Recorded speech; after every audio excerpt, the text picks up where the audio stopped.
हाँ जी दोस्तों, स्वागत है आप सब लोग का आज की नई वीडियो में। आज भी बहुत सारे लोग हैं इंडिया में जिन्हें ये नहीं पता क्या हुआ था महाभारत खत्म होने के बाद। आज की ये कहानी पांडवों की मौत को भी शामिल करती है और इस कहानी के अंत से आप लोग बहुत कुछ सीखोगे।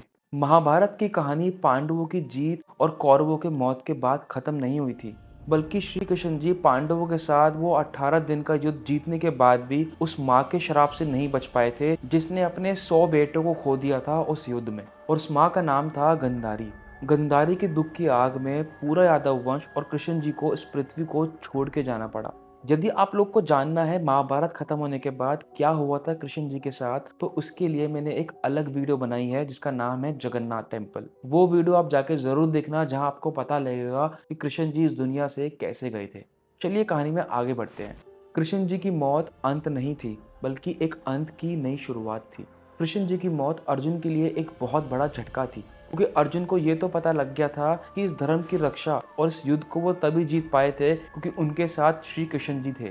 और कृष्ण जी के जाने के बाद अर्जुन को बहुत बड़ा झटका लगा था। युद्ध को जीतने के बाद सारे पांचों भाई एक राजा की जिंदगी जी रहे थे और एक सुख की जिंदगी जी रहे थे। उनको इस दुनिया से छुटकारा चाहिए था, उनको मोक्ष की प्राप्ति चाहिए थी। और इसीलिए वो गए एक ऋषि के पास जिनका नाम था व्यासा।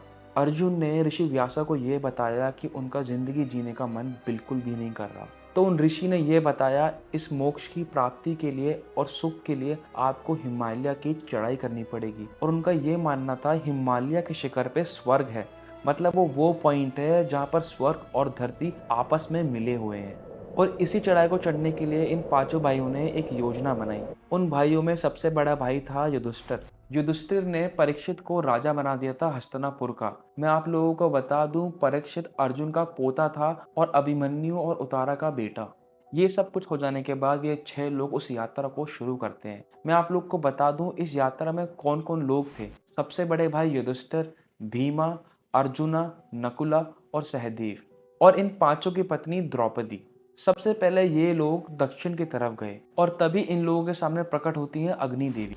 अग्नि देवी अर्जुन को ये बोलती हैं कि जो उसके हाथ में धनुष है वो बहुत ही ज्यादा शक्तिशाली है। वो धनुष उसको देवी देवताओं से मिला था ताकि वो बुरे लोगों का विनाश कर पाए और धर्म की रक्षा कर पाए। और अब उस धनुष का उपदेश पूरा हो चुका था, इसलिए अर्जुन ने वो धनुष वापस कर दिया अग्नि देवी को। और फिर वहां से वो लोग पश्चिम की तरफ बढ़ते चले गए और आगे बढ़ते बढ़ते वो लोग द्वारका के पास पहुंच गए। वहां से वो लोग देखते हैं कि पूरा द्वारका शहर डूब चुका था और कृष्ण जी का महल पानी में डूब गया था। ये सब कुछ देखते वो लोग बहुत ज्यादा परेशान थे और दुखी थे। फिर वहां से वो लोग आगे बढ़ते हैं और रात को ऋषिकेश पहुंच जाते हैं। ऋषिकेश पहुंचने के बाद वो लोग वहीं पर उस रात आराम करते हैं, जिससे कि अगले दिन वो हिमालय की चढ़ाई शुरू कर पाए। जब अगले दिन वो हिमालय की चढ़ाई शुरू करते हैं, थोड़ी ही देर में एक भटका हुआ काला कुत्ता भी उनके साथ शामिल हो जाता है। और इसी तरह वो धीरे धीरे आगे बढ़ते हैं। उन पांचों भाइयों का और द्रौपदी का मानना यह था कि इस हिमालय के शिखर पर स्वर्ग है, जहाँ से उन सब लोगों को मोक्ष की प्राप्ति मिलेगी। वो सब लोग आगे ही बढ़ रहे थे और एकदम से उन लोगों को पहला झटका मिला। चढ़ाई करते वक्त द्रौपदी सबसे पहली होती है जिसकी मृत्यु हो जाती है।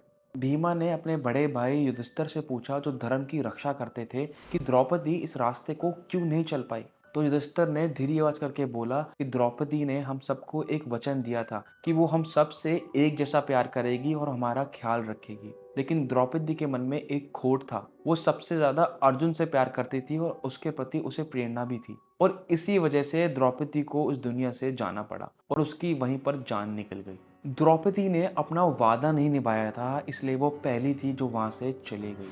वो सब लोग आगे बढ़ रहे थे और थोड़ी देर बाद सहदेव नीचे गिर जाते हैं और उनका देहांत हो जाता है। नकुला ने बोला कि सहदेव तो बहुत नेक और ईमानदार आदमी था, वो सबकी इज्जत करता था और सबसे ठीक से बात करता था, उनको इस दुनिया से क्यों जाना पड़ा, वो भी इतनी जल्दी। तो फिर युधिष्ठिर ने बताया कि सहदेव को अपनी नॉलेज पे, अपने विज्ञान पे बहुत ज्यादा घमंड था। वो अपने आगे किसी को कुछ नहीं समझते थे जब विज्ञान की बात आती थी, और इसी वजह से वो स्वर्ग तक नहीं पहुंच पाए और उनका वहीं पर देहांत हो जाता है। अब धीरे धीरे सब आगे बढ़ रहे थे और नकुल भी नीचे गिर जाते हैं। फिर दोबारा भीमा युधिष्ठिर से पूछते हैं कि नकुला इतनी जल्दी क्यों गिर गए। उन्होंने बताया नकुला दिल के बहुत अच्छे थे और जानवरों का भी ध्यान रखते थे, उनको इतनी जल्दी क्यों जाना पड़ा। फिर युधिष्ठिर ने यह बताया कि नकुला को अपनी सुंदरता पे बहुत ज्यादा घमंड था और वो अपने आप को इस संसार में सबसे ज़्यादा सुंदर मानते थे। वो लोगों की शक्ल में भेदभाव करते थे, क्योंकि धर्म के हिसाब से एक गलत बात है, और इसी वजह से वो स्वर्ग तक नहीं पहुंच पाया। इससे पहले ये सारे भाई अपनी जिंदगी में आनंद की और एक राजा की जिंदगी जी रहे थे,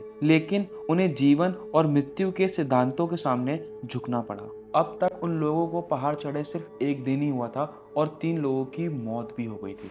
अगले दिन वो लोग माउंट मेरू की तरफ जा रहे थे और थोड़ी ही देर में अर्जुना भी नीचे गिर गए। ये देखकर भीमा बहुत ज्यादा दुखी थे और परेशान थे। उन्होंने बोला, भाई अर्जुन तो बहुत सही इंसान थे, वो कभी भी किसी का बुरा नहीं चाहते थे, बल्कि उन्होंने कृष्ण जी की मदद भी की थी और उनकी कोई भी बात टाली नहीं थी। उन्होंने हमेशा धर्म की रक्षा करी है और धर्म को बचाया है, फिर भी उनको स्वर्ग नसीब नहीं हुआ। फिर युधिष्ठिर ने बताया कि अर्जुन को पता था कि कर्ण उससे बेहतर तीर चलाता है और उसने ये चीज खुद से सीखी थी, लेकिन अर्जुन ने इस बात को कभी भी अपने दिल से नहीं माना। उनके अंदर ये अहंकार था कि वो सबसे शक्तिशाली योद्धा हैं और धनुष चलाते हैं, और अपनी प्रतिभा में दूसरों को कम समझना ये धर्म नहीं था, और इसलिए उनका वहीं पर देहांत हो जाता है। और अब सिर्फ 3 लोग बचे थे, युधिष्ठिर, भीमा और वो कुत्ता। और थोड़ी देर बाद भीमा भी नीचे गिर जाते हैं और फिर दोबारा युधिष्ठिर से पूछते हैं कि अब मेरी मौत का क्या कारण है। तो वो बताते हैं कि भीमा को अपने खाने के सामने और कुछ नहीं दिखता था। उन्हें बिल्कुल भी चिंता नहीं थी कि किसी और ने खाना खाया है या नहीं खाना, उनको सिर्फ अपने खाने से ही मतलब था, और इसी भेदभाव की वजह से उनका वहीं पर देहांत हो जाता है और वो स्वर्ग तक नहीं पहुंच पाते। अब सिर्फ युधिष्ठिर, जो हमेशा से ही धर्म का पालन करते थे, और वो कुत्ता ही बचा था जो उस शिखर पर चढ़ रहा था। वो लोग लगभग माउंट मेरू पहुंच ही गए थे, पर थोड़ी देर में इंद्रदेव प्रकट हो जाते हैं उन दोनों के सामने और फिर युधिष्ठिर को ये बोलते हैं कि तुम मेरे साथ चल सकते हो, अब तुम्हें ज्यादा चलने की जरूरत नहीं है। पर युधिष्ठिर इंद्रदेव के सामने हाथ जोड़ लेता है और बोलता है, मुझे क्षमा कर दीजिए, मैं आपके साथ नहीं जा सकता। यदि आपको अपने साथ मुझे ले जाना है तो मेरे साथ ये कुत्ता भी चलेगा। और इंद्रदेव ने इस बात को मना कर दिया। जब से हमने ये हिमालय की चढ़ाई शुरू करी है, तब से हमें ये रास्ता दिखा रहा है। और उन्होंने ये भी बताया, जब उनके साथ कोई भी नहीं था, उनके चारों भाई और पत्नी इस दुनिया से जा चुके थे, तो ये कुत्ता ही था उनके साथ जो उनको दिशा दिखा रहा था। ये कहकर उन्होंने इंद्रदेव को मना कर दिया और हाथ जोड़कर आगे बढ़ने लगे। युधिष्ठिर की बातें सुन रहा वो कुत्ता अचानक से भगवान यामा में बदल गया और बोला, मैं तुमसे बहुत ज्यादा प्रसन्न हूँ, क्योंकि तुमने अपनी जिंदगी में हमेशा धर्म को आगे रखा है। और बोले, तुमने अपनी पूरी जिंदगी बहुत ही विनम्र और सरलता के साथ जी है।